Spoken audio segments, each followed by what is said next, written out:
যখন জাতির জনক বঙ্গবন্ধু বিভিন্ন জেলায় জেলায় ঘুরছেন, নারায়ণগঞ্জ, কুমিল্লা, বিভিন্ন জায়গায়, আমার বন্ধু শহীদ মুফাক্কার,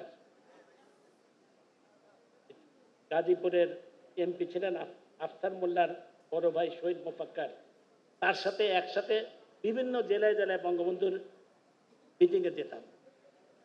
এই রাজনৈতিক জীবনে রাজনৈতিক আদর্শে দীক্ষিত হয়েছিল আমি 6 দফা আন্দোলনের মধ্য দিয়ে। 6 দফা বাংলাদেশের মানুষের মুক্তির সনদ, স্বাধিকারের দাবি সম্বলিত 6 দফার এই সিঁড়ি দিয়েই আমরা 71-এর মহান মুক্তিযুদ্ধে প্রবেশ করেছিলাম। 6 দফার থেকে 69-এর গণ অভ্যুত্থান, 69-এর গণ অভ্যুত্থানের মধ্য দিয়েই 70-এর নির্বাচন, 70-এর নির্বাচনের মধ্য দিয়েই 71-এর মহান মুক্তিযুদ্ধে প্রবেশ, জাতির জনক বঙ্গবন্ধুর ঐতিহাসিক 7ই মার্চের ভাষণ,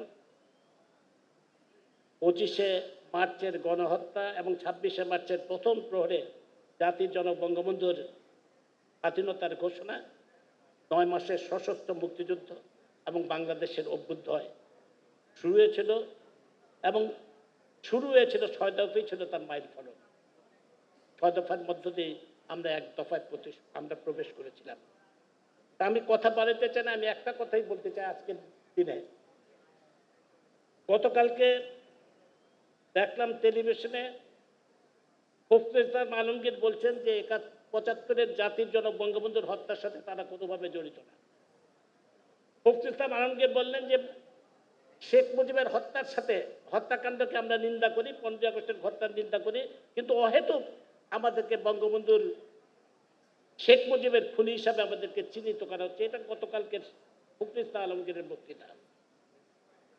আমি স্পষ্ট বলতে চাই, বঙ্গবন্ধু হত্যা মামলার প্রসিকিউশন টিমের একজন সদস্য হিসাবে স্পষ্ট বলতে চাই, বঙ্গবন্ধুর হত্যা মামলায় সাক্ষীদের জবানবন্দি এসেছে জিয়াউর রহমান এই হত্যাকাণ্ডের সহিত জড়িত। স্পষ্ট সাক্ষীদের জবানবন্দিতে এসেছে। আজকে তিনি অস্বীকার যাচ্ছেন, বঙ্গবন্ধুকে হত্যার মধ্য দিয়ে মুক্তিযুদ্ধের চেতনাকে, মুক্তিযুদ্ধের মূল্যবোধকে হত্যা করার চেষ্টা করা হয়েছে। জিয়াউর রহমান একজন অনুপ্রবেশকারী হিসেবে, আইএসআইয়ের এজেন্ট হিসেবে মুক্তিযুদ্ধে অংশগ্রহণ করেছিলেন। 75-এ তার প্রমাণ মিলেছে মাত্র 3.5 বছরের মাথায়। মুক্তিযুদ্ধের চেতনা থেকে, মূল্যবোধ থেকে, মুক্তিযুদ্ধের আদর্শ থেকে দূরে সরে গিয়ে পাকিস্তানি ভাবধারায় বাংলাদেশটাকে গড়ে তোলার চেষ্টা করেছিলেন বঙ্গবন্ধুকে হত্যার মধ্য দিয়ে। বঙ্গবন্ধুর খুনিদের বিদেশে চাকুরি দিয়েছিলেন, বঙ্গবন্ধুর বিচারের পথ রুদ্ধ করেছিলেন ইন্ডেমনিটি অধ্যাদেশ জারি করার মধ্য দিয়ে। পরিষ্কার সরাসরি জিয়াউর রহমান এই হত্যাকাণ্ডের সাথে জড়িত। এই কথাটা যারা অস্বীকার করার চেষ্টা করে তারা মিথ্যাচার করে, তারা মিথ্যা করে সত্যকে ঢাকার চেষ্টা করে। বঙ্গবন্ধুকে হত্যা করেছে জিয়াউর রহমান এবং 2004 সালে গ্রেনেড হামলা চালিয়ে আমার প্রিয় নেত্রী জননেত্রী শেখ হাসিনাকে হত্যার চেষ্টা করেছে জিয়াউর রহমানের ছেলে তারেক রহমান। এটাই সত্য।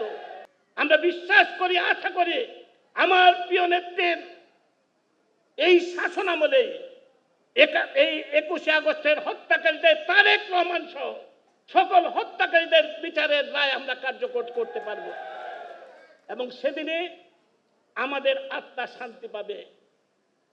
মিথ্যাচার করে এরা গণতন্ত্রের শত্রু, এরা দেশের শত্রু।